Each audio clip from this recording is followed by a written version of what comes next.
হাজব্যান্ডের সাথে হঠাৎ চটপটি খেতে বের হলাম আর তখনই ফোন আসলো যে আমার হাজব্যান্ডের অফিসের কলিগ তারা নাকি আমাদের বাসায় আসছে। তো কি আর করার, আমরা এখন তাড়াহুড়া করে খেয়ে দেন বাসায় চলে যাব, যেহেতু বাসায় গেস্ট আসবে। তো আমি এখানে একটা চটপটি, ফুচকা আর ভেলপুরি অর্ডার করি। আমার চটপটিটা খেতে খুব বেশি ভালো লাগে। আর এমনিতেও কয়েকদিন ধরে আমার বিপিটা মনে হচ্ছে একটু হাই। তো দ্যাটস ওয়াই একটু টক বেশি দিয়ে একটু ঝাল করে আমি দেন চটপটি খেয়ে নিলাম। আর এই তো তাড়াহুড়া করে আমরা চটপটি খেয়ে বাসায় চলে এসেছি আর এর মধ্যে আমার গেস্টরাও চলে এসেছে। তো আমি ওনাদেরকে হালকা পাতলা একটু নাস্তা দিয়ে দিলাম, যেহেতু ওনারা অনেক রাত করেই এসেছে, প্রায় 8:30 9টার দিকে। তো তখন আর কি রান্না করব, তো ওখানে আমরা বাহির থেকেই খাবার কিনে আনলাম। তো আমি বাসায় রান্না করতে চেয়েছিলাম, বাট আমার হাজব্যান্ড বলল যেহেতু তুমি একটু অসুস্থ, তো রান্না করার কোনো প্রয়োজন নেই, বাহির থেকে কিনে নিয়ে এসে। আর এমনিতেই তোমার যেহেতু বিপি হাই, রান্নাঘরে গেলে যদি তুমি আবার অসুস্থ হয়ে যাও, তো এই কারণে আমরা কিনেই নিয়ে আসলাম। তো এখানে আমরা মোরগ পোলাও কিনে নিয়ে এসেছি। আমার এত বেশি খারাপ লাগতেছিল যে ওনারা এসেছে, আমি তেমন কিছু রান্না করে খাওয়াতেই পারলাম না।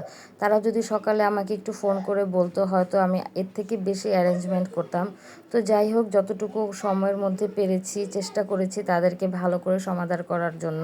তো আমি এখানে রাইসগুলো একে একে প্লেটে সার্ভ করে দিচ্ছিলাম, সুন্দর করে একটু সাজিয়ে দিচ্ছিলাম। আর মনে মনে এত বেশি গিল্টি ফিল হচ্ছিল যে আমি তাদের জন্য কিছুই করতে পেলাম না। তো আমার হাজব্যান্ডের সাথে খুব রাগ করতেছিলাম যে তুমি আমাকে সকালে বলতে। তো ও বলল ওরা তো আমাকে হঠাৎ করেই বলেছে, আমাকে যখন বলেছে আমি দেন তোমাকে তখনই বলেছি। তো ওনারা রাত 8টার সময় ফোন করে বলেছে যে আমাদের বাসায় আসবে। আর আমার হাজব্যান্ডের যে অফিসের কলিগ, সে বাংলাদেশের বাইরে চলে যাবে, দ্যাটস ওয়াই আমার হাজব্যান্ডের সাথে দেখা করতে এসেছে। তো আমার হাজব্যান্ডের অফিসের কলিগ নাহিদ ভাইয়া, সে আমার হাজব্যান্ডকে খুব বেশি রেসপেক্ট করে। আর তার ওয়াইফটার ব্যবহার এত বেশি ভালো, খুব বেশি মিশুক ছিল। তো আমার সাথে এত তাড়াতাড়ি এত ভালোভাবে মিশে যাবে বুঝতেই পারিনি। তো খাওয়া দাওয়া শেষে দেন এখন ভাইয়ারা চলে যাচ্ছে। তো আমি বলতেছিলাম আপনারা নাকি থাকবে, তো থেকে যান।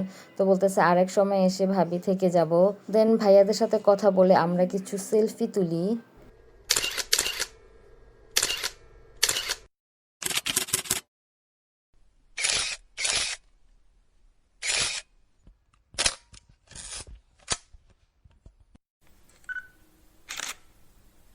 তো সবাই মিলে সেলফি তোলার পর এখন ভাইয়ারা চলে যাচ্ছে। তো ভাবিকে বলতেছিলাম আবার আসলে অবশ্যই হাতে সময় নিয়ে আসবেন, যাতে আমি আপনাদেরকে আরও ভালো করে আদর যত্ন করতে পারি। দেন ভাইয়ারাও আমাদেরকে বলতেছে আপনারাও ভাবি একদিন সময় করে যাবেন। তো ইনশাল্লাহ আবার নেক্সট আপনার সাথে দেখা হবে। তো ভাইয়ারা আমার বাচ্চাদের জন্য অনেক কিছু গিফট নিয়ে এসেছে, কিছু ফ্রুটস আর সুইটস ছিল। তো থ্যাংক ইউ সো মাচ ভাইয়া, আমার বাচ্চাদের জন্য এত কিছু এনেছেন।